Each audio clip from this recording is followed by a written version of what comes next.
સાહેબ, આજે જે પોલીસ ચોકીનું ઉદ્ઘાટન છે, ખાસ કરીને બસ સ્ટેશનની બહાર, તો બહુ જરૂરિયાતની વસ્તુ હતી ત્યારે આ ઉદ્ઘાટન થયા. આજે આદિપુર બસ સ્ટેન્ડ ખાતે એક ટ્રાફિક પોલીસ ચોકીનું ખુલ્લું મૂકવામાં આવ્યું છે, જેનું સૌથી જે મેઇન પર્પસ છે કે અહીંયા જે બસ સ્ટેન્ડના ડેલીની જે એક્ટિવિટીઝ થતી હતી અને જે ટ્રાફિકનું મૂવમેન્ટ થતું હતું, પ્લસ જે લોકો પોતાના વાહનોને બધા અલગ અલગ વસ્તુ રીતે મૂવમેન્ટ કરતા હતા, એમને સાવચેતી વધે અને પ્લસ સુરક્ષા વધે એ ઉદ્દેશ્યથી આ ટ્રાફિક પોલીસ ચોકીનું આજે ઉદ્ઘાટન અને ખુલ્લું મૂકવામાં આવ્યું છે. અને આ જે ટ્રાફિક પોલીસ ચોકી છે એમાં પોલીસ દ્વારા પ્લસ ટીઆરબી દ્વારા અહીંયા સિટિંગ રાખવામાં આવશે અને એની સાથે સાથે અહીંયાની જે કોઈ નાની મોટી રજૂઆતો હશે એમને પણ ધ્યાને લેવામાં આવશે. સૌથી જે મેઇન ઉદ્દેશ્ય છે કે આ વિસ્તારમાં પર્ટિક્યુલરલી બસ સ્ટેન્ડ અને આજુબાજુના એરિયામાં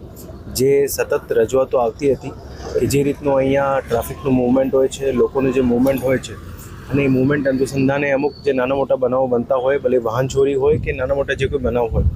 એમના ઉપર થોડો ત્વરિત રીતે ધ્યાન આવે અને એમનો ત્વરિત જે છે નિર્ણય આવે અને ત્વરિત રીતે પોલીસ દ્વારા એક્શન થાય, એ ઉદ્દેશ્યથી જે છે આ ટ્રાફિક પોલીસ ચોકીનું જે છે નિર્માણ કરવામાં આવ્યું છે. જેમાં દાનદાતાઓને પણ પોલીસ તરફથી ખૂબ ખૂબ ધન્યવાદ. અને આ જે આખું ટ્રાફિક પોલીસ ચોકીનું કામ જે કરવામાં આવ્યું છે એમાં ડીવાયએસપી અંજાર અને આદિપુર પીઆઈ અને એમની ટીમ દ્વારા જે કરવામાં આવ્યું છે એમને પણ ખૂબ ખૂબ ધન્યવાદ અને અભિનંદન.